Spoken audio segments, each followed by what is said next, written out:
नमस्कार दोस्तों, आप सभी का एक बार फिर से स्वागत है हमारे चैनल दुर्गा भक्ति मार्ग में। आज मैं आप सभी को सुनाऊंगी पुरुषोत्तम माह की तुलसी माँ की कथा। किसी गांव में एक औरत अपने पुत्र के साथ रहती थी। उसका नाम लक्ष्मी था। उसका पुत्र भी 5 साल का था। उसके पति की मृत्यु हो चुकी थी। वह औरत बहुत गरीब थी। वह लोगों के घर में काम करके अपना गुजारा करती थी।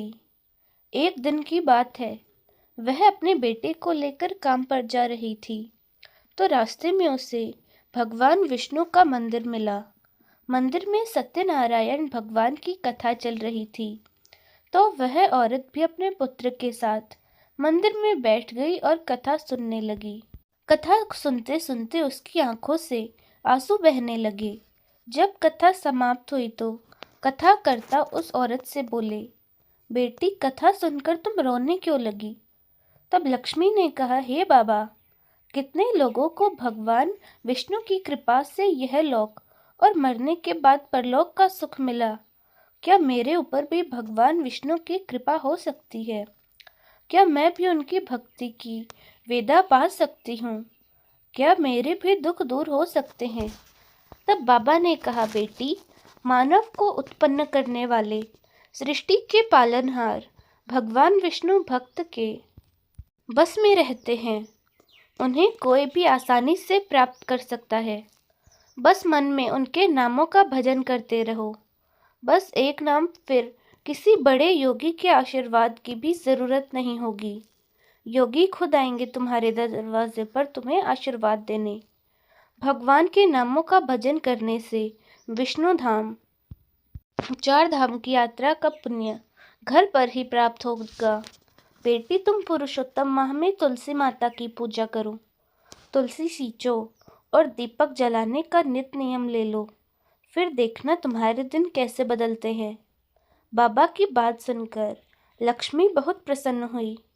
अब लक्ष्मी काम करती और काम करते करते भगवान का नाम रटती रहती। कहते हैं कि हमारे पिछले जन्म के कर्म ही हमारे दुख और सुख के रूप में आते हैं और उस दुख तकलीफ को सिर्फ भगवान ही दूर कर सकते हैं। धीरे धीरे समय बीतता गया और लक्ष्मी का बेटा बड़ा हो गया। भगवान की कृपा से उसके बेटे को नौकरी मिली और लक्ष्मी के सारे कष्ट दूर हुए। लेकिन लक्ष्मी अपने भगवान को नहीं भूली। वह अब भी पुरुषोत्तम माह में तुलसी सींचती और दिया जलाती, भगवान के नामों का भजन कीर्तन करती, कथा कहानी सुनती, प्यासों को पानी पिलाती। कुछ समय बाद लक्ष्मी के बेटे का विवाह हुआ। 1 साल तक तो सब सही चलता रहा, लेकिन बहू को अपनी सास का रोज घी का दीपक जलाना अच्छा नहीं लगता। एक दिन वह अपने पति से बोली कि आप माँ जी को मना क्यों नहीं करते?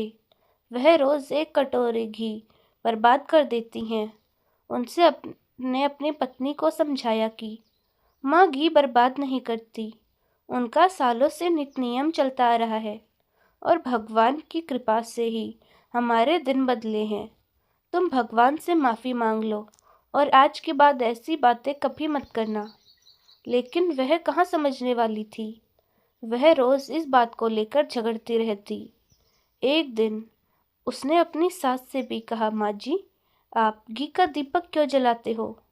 अब आपको कोई दुख नहीं है तो फिर इतना पूजा पाठ क्यों करती हो? तब उसकी सास ने कहा, बहू, असली धन तो यही है जो मरने के बाद हमें मिलता है। यह सब सांसारिक सुख हमारे साथ नहीं जाते, हमारे साथ सिर्फ धर्म पुण्य ही जाते हैं। तब बहू ने कहा, माँ जी, आप कैसी बातें कर रही हैं? आपको तो कोई समझा ही नहीं सकता। आप तो रोज कितना घी जला देती हैं। अगर हम इसको खाते तो यह हमारे शरीर में लगता और आप इसे जलाकर बर्बाद कर देती हैं। ऐसा नहीं चलेगा। तब सास ने कहा, बहू, तुम कहना क्या चाहती हो? बहू ने कहा, माँ जी, कल से आप तेल का दीपक जलाया करो, आपको घी नहीं मिलेगा। सास ने कहा, ठीक है, जैसी भगवान की मर्जी।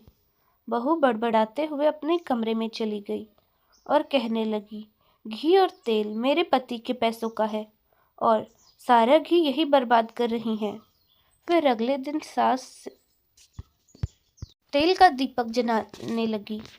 कुछ दिनों बाद बहू को तेल भी अखड़ने लगा और उसने अपनी सास को तेल देना भी बंद कर दिया। अगले दिन सास बगीचे में तुलसी के पौधे के पास बैठकर रोने लगी। तभी एक सेठ जी जो घी के व्यापारी थे वहां आए और उन्होंने बूढ़ी माई को रोते हुए देखा तो उनके पास गए और बोले, माँ जी आप क्यों रो रहे हो? तब सास ने अपनी बहू की सारी बातें बता दी। तब सेठ जी ने कहा, माँ जी मैं अभी अभी चौराहे पर घी देने गया था, मेरे पास अभी थोड़ा घी बचा है, आप दीपक जला लीजिए। बूढ़ी माँ ने डिब्बे में से घी निकालकर दीपक जला लिया और वह घर चली गई। अब सेठ जी भी अपने घर आए और उन्होंने डिब्बे की तरफ देखा और उसे साइड में रख दिया और बैठ गए। सेठ जी की पत्नी ने डिब्बा उठाया तो डिब्बा पूरा भरा हुआ था। तब सेठानी ने अपने पति से पूछा कि आप घी बेचकर क्यों नहीं आए? तब सेठ ने कहा, अरे भाग्यवान, मैं तो पूरा घी बेच कर आया हूँ। तब उसकी पत्नी डिब्बा दिखाते हुए बोली, देखो यह डिब्बा घी से भरा हुआ है। सेठ ने कहा, यह तो बहुत आश्चर्य की बात है। उन्होंने सारी बात जो बगीचे में हुई थी वह अपनी पत्नी को बता दी। तो सेठानी ने कहा, वह माता देवी का रूप है, आप उन्हें अपने घर बुला लीजिए, क्या पता उनके आशीर्वाद से हमें पुत्र सुख मिल जाए। फिर दोनों पति पत्नी उन बूढ़ी माई को ढूंढने निकल गए। ढूंढते ढूंढते शाम हो गई लेकिन बुढ़िया माई नहीं मिली। फिर वह बूढ़ी माई उन्हें मंदिर में मिली जो भगवान के भजन में लीन थी। सेठ ने बूढ़ी माई को बुलाया और बूढ़ी माँ ने कहा, बेटा तुम यहाँ कैसे? सेठानी ने बूढ़ी माँ के पैर पकड़ लिए और कहा, माँ जी आप देवी का रूप है, आप अपनी सेवा का मौका हमें दीजिए, हम आपकी सेवा करना चाहते हैं। लक्ष्मी भगवान की मर्जी मानकर सेठ के घर चली गई। लक्ष्मी के घर जाते ही सेठानी गर्भवती हो गई। अब सेठानी लक्ष्मी की खूब सेवा करती, बूढ़ी माँ के साथ बैठकर पूजा पाठ करती, कथा कहानी सुनती, तुलसी माता का नित्य नियम भी निभाती। उधर लक्ष्मी के बेटे की नौकरी छूट गई और उसकी पत्नी बीमार रहने लगी। अब बहू को अपनी गलती का एहसास हुआ, उसे भगवान की भजन की शक्तियों का पता चला। अब उससे बहुत पश्चाताप होने लगा। लक्ष्मी का बेटा बहू उन्हें खोजने चले गए। खोजते खोजते वह थक गए लेकिन उन्हें बूढ़ी माई नहीं मिली। थक हार कर वह वापस घर लौट आए। दूसरे दिन उन्हें पता चला कि सेठ जी के घर देवी के समान एक बूढ़ी माँ आई है। बेटा बहू भागते भागते सेठ जी के घर गए और अपनी माँ के चरणों में गिर पड़े और क्षमा याचना करने लगे और अपने घर जाने का आग्रह भी किया। तब सेठ ने कहा, हम माँ जी को कहीं नहीं जाने देंगे। तब लक्ष्मी ने कहा, तुम सब मेरी बात ध्यान से सुनो, मैं कोई देवी नहीं हूँ। तुम्हें लगता है मेरी वजह से तुम्हें सुख मिला है, लेकिन यह सही नहीं। यह सब तो भगवान विष्णु की कृपा से हुआ है। जहाँ पर भी भगवान के नाम का नित्य नियम होता है, भगवान की कथा सुनी जाती है, तुलसी माता को सींचा जाता है और तुलसी माँ के साथ घी का दीपक जलाया जाता है, वहाँ अपने आप लक्ष्मी माता आकर निवास करती हैं। यह सब उन्हें बताते बताते बूढ़ी माई की मृत्यु हो गई और बूढ़ी माई को वैकुंठ धाम का वास मिला। वह भगवान के चरणों में रहकर भगवान की सेवा करने लगी।